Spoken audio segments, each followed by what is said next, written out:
जन सुराज का फॉर्मूला है। जन सुराज सिर्फ काबिल आदमी को चुनाव लड़ाएगा। हमारे लिए काबिलियत पैमाना है, लेकिन हर समाज में चुनाव तो 243 आदमी लड़ेगा और बिहार में काबिल तो लाखों लोग हैं।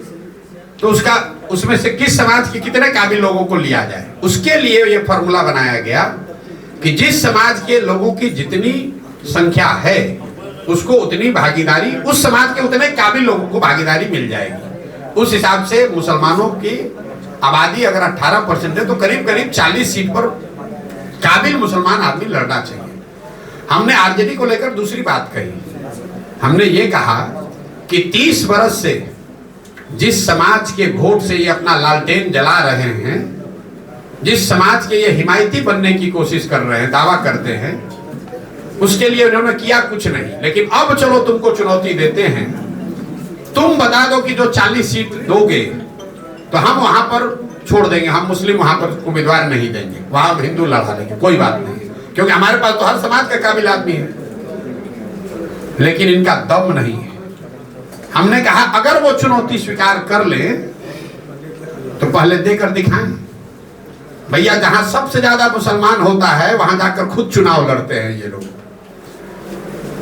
इनके भाई जहां चुनाव लड़े थे, जरा जाकर देखिए कि उस क्षेत्र में कितने मुसलमान, जो जितना बड़ा नेता है आरजेडी का, वो खोजता है कि यहाँ मुसलमान कितना है ताकि हमको मुफ्त का वोट मिल जाए।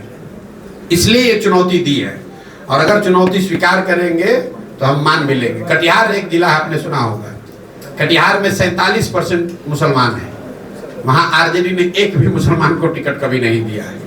ये तो मुसलमानों को बेवकूफ बनाते हैं।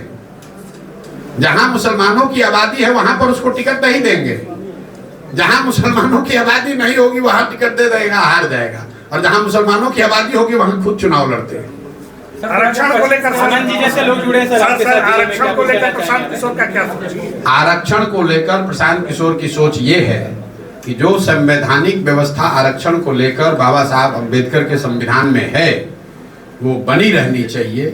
कुछ लोगों का ये कहना है कि संविधान में तो इसका प्रोविजन 10-20 साल के लिए किया गया था, इसको इतना लंबा क्यों चलाया जा रहा है। तो संविधान में ये व्यवस्था 10-20 साल के लिए इसलिए की गई थी कि जब 10-20 साल में समाज के वो वर्ग सामान्य वर्गों के बराबर आ जाएंगे, लेकिन वो किसी वजह से नहीं आए।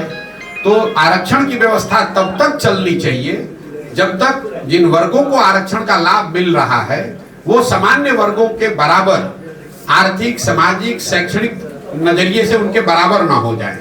मान लीजिए कि गरीबी हटाओ कार्यक्रम शुरू किया गया 1980 में, तो अगर गरीबी 5 वर्ष में 10 वर्ष में नहीं हटी तो क्या गरीबी हटाने का कार्यक्रम बंद कर दिया जाएगा? आपको रोग है, आपको डॉक्टर ने दवा दी कि आप 2 महीना खाइए ठीक हो जाइएगा, लेकिन अगर 2 महीना में रोग ठीक नहीं होगा तो दवा खाना छोड़ दीजिएगा, तब तो गड़बड़ हो जाएगा ना। तो आरक्षण की व्यवस्था जो संविधान में है वो बनी रहनी चाहिए, तब तक बनी रहनी चाहिए जब तक जिन वर्गों को इसका लाभ मिल रहा है उनकी सामाजिक, राजनीतिक, शैक्षणिक स्थिति सामान्य वर्गों के बराबर न हो जाए। एक आखिरी सवाल